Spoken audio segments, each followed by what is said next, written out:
can use it as a... We told you a lot of stories. Yeah, you did. I'm talking to Mike Wroblewski and Pat McKenzie, the Pat and Mike group. And let me see if I can I'll get out a little ways.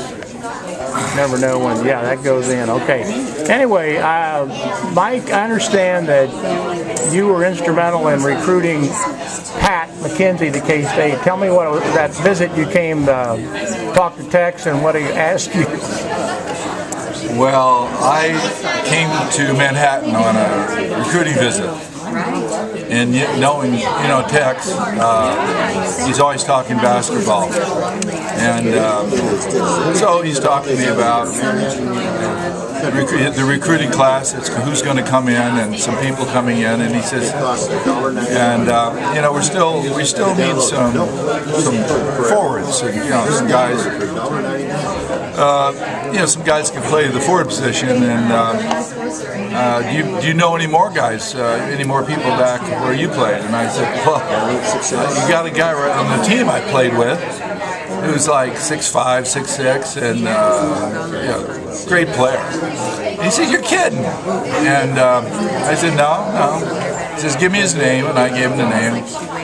And he said, well, would he be interested in coming? That's all it is. Would he be interested in coming to Kansas State? I said, I don't know. We're, as you know, we're still talking. He knew we were talking to Marquette.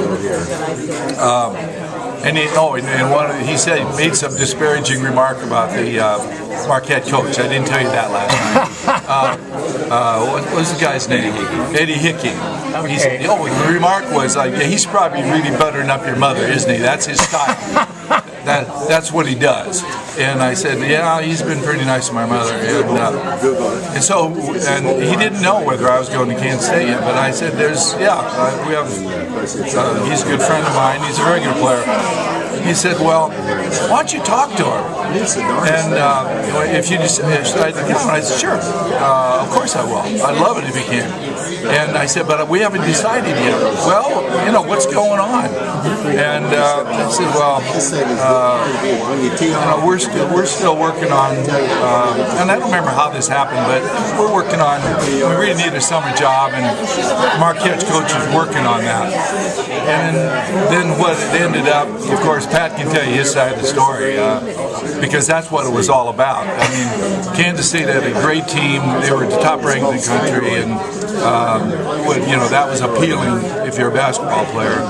And Tex was already fairly famous, but the summer job became the issue. So now you can talk to Pat. Okay, the summer job, Pat, was the clincher, I hear. So when Mike told you that you've been recruited, what was your reaction? Well, the way I remember the story, I remember that we basically decided to go to Marquette.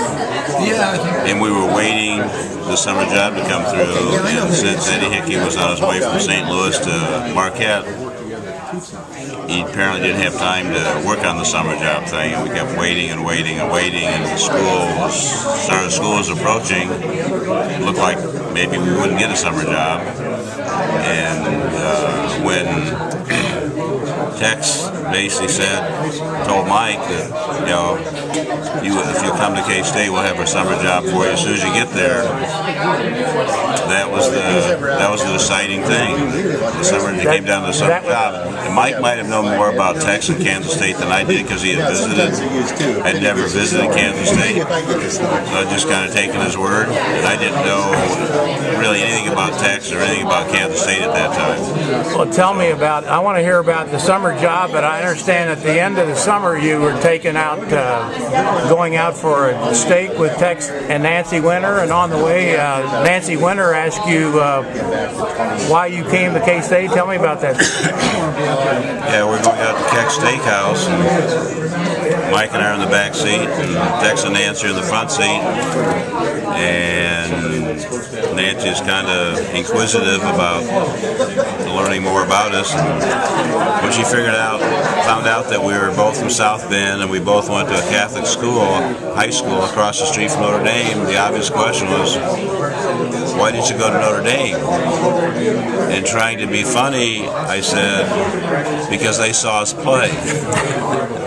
There was dead silence in the car. Nobody got my joke. Nobody got it. I'm sure they were thinking about Texas, thinking, "Oh my God, what did I just do?" Notre Dame didn't want these guys. Why would I want them? It's a great story, but I got to have Mike tell the one about the summer job. I understand you two guys you could have been injured, not even played with the kind of work you were doing. Tell me about that first job. Well, first of all, it was a real summer job. Yeah, we had to show up. Yeah, we had to be there. We actually did work. It was a construction company, and we did a lot of things.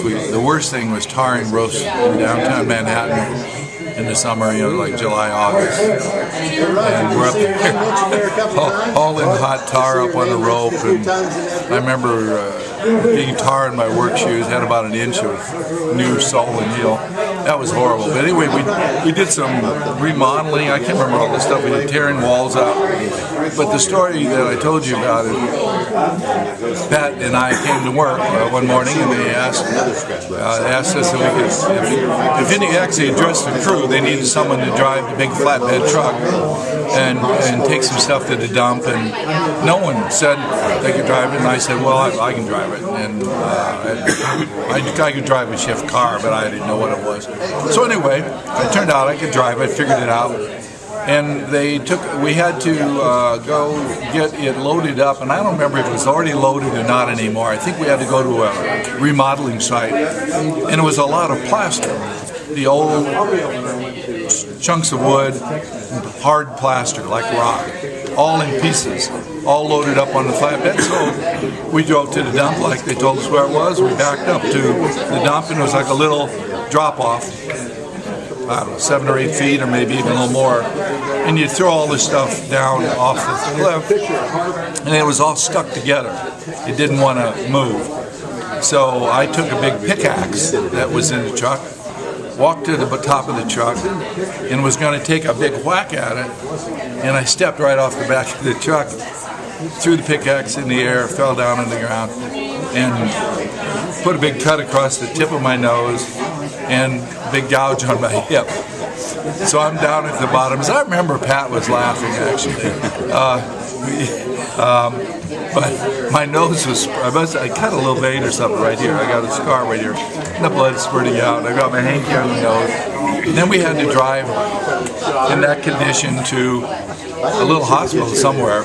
And I remember I really didn't want to let Tex know. He wasn't in town. So we didn't have to tell him anything. And they stitched me up, and a couple days later, I think I went back to work. I can hardly remember. Wow. But yeah, I fell enough, and I happened to hit my hip on a board or something. It put a big, not a cut, more of a gouge out of my hip, and my nose. I cut my nose. And you say you see that scar every morning when you're right here. You can see it if you look at it real close. You go, let's go right there. Oh wow. So that was the summer job, and we could have been telling Tex why I broke my leg falling off a truck. Oh yeah, that would have been exciting. Well, tell me when you left K-State, what you went into. You worked for AT&T. Well, when my last year, I had a back problem. A lot of people don't even know that. I had a ruptured disc in my lower back, and Porky Morgan doctored me through the season. That was my best season, so maybe that helped me. And that's the season you had the big game at KU, the 46 points. Yeah, maybe I played more controlled because my back hurt. But the only time it felt good was when I was playing. At class or sitting around, well, I didn't like it at all. Anyway, so I had back surgery at KU Med Center right after I graduated in June, and they didn't have the kind of miniaturized surgery. Back then, it was a big deal. The scar is about 8 inches long. So I still hope to play pro basketball. Well, Pat and I were both drafted, and the coach for Cincinnati, can't remember Wilson, I think his name was, a really nice guy. He contacted me 2 or 3 times, and I was really excited about trying out there because Oscar Robertson was playing for me. But the back didn't respond. I played that senior season with it, and what that did was my left leg, it's called atrophy. My left calf got a little smaller, and I didn't have the quickness. I probably should have tried out, but back to the no money thing. I graduated out of college, you know, I had to get a job. Yeah. So I waited a year. I worked for an insurance company and played some amateur basketball. And then realized that I don't think the pro thing's going to work out, and I'm totally out of money. So I went to work for AT&T. Okay. Stayed with them, all different jobs, and I worked most of the time in California. Yeah. And then New Jersey, and then I went overseas. And now you're in Atlanta? You're retired in Atlanta? When I retired, I retired in Atlanta. Okay. And, my wife and I live there now. Well, thank you very much. Great to have you back, and those stories were really wonderful last night. I got to ask Pat now. He left here. Did you play any? Go out and try any pro ball or anything when you left? No, did not try to play pro ball. We played some amateur basketball after college for the Topeka Stevenson Roofers. Oh, back to roofing. Back to roofing. Yeah. Fortunately, we didn't have to do any roofing, but Richard Davey played some games during that year or so that I lived in Kansas City. And once I graduated from K-State, I came back to school at K-State and went through a master's program. Got a job with Arthur Anderson, a famous accounting firm that no longer exists. Worked for them for 3 years and decided that I wasn't cut out for public accounting. That's not what I wanted to do. And again, went back to school and got a doctor's degree in accounting and went into teaching and taught for 27 years at Arizona State University. Retired in 1997. Moved to Colorado.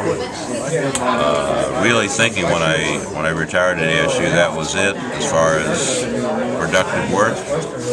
And since I retired in 97, I've taught 3 years at Fort Lewis College in Durango, 1 year at UNLV in Las Vegas, 3 weeks in Macedonia, and 3 weeks in Finland. Wow. And now I think I'm finally retired. And you're in Pagosa Springs, Colorado. Pagosa Springs, Colorado right now. And, been there for 14 years, which is incredible. I think it's been that long.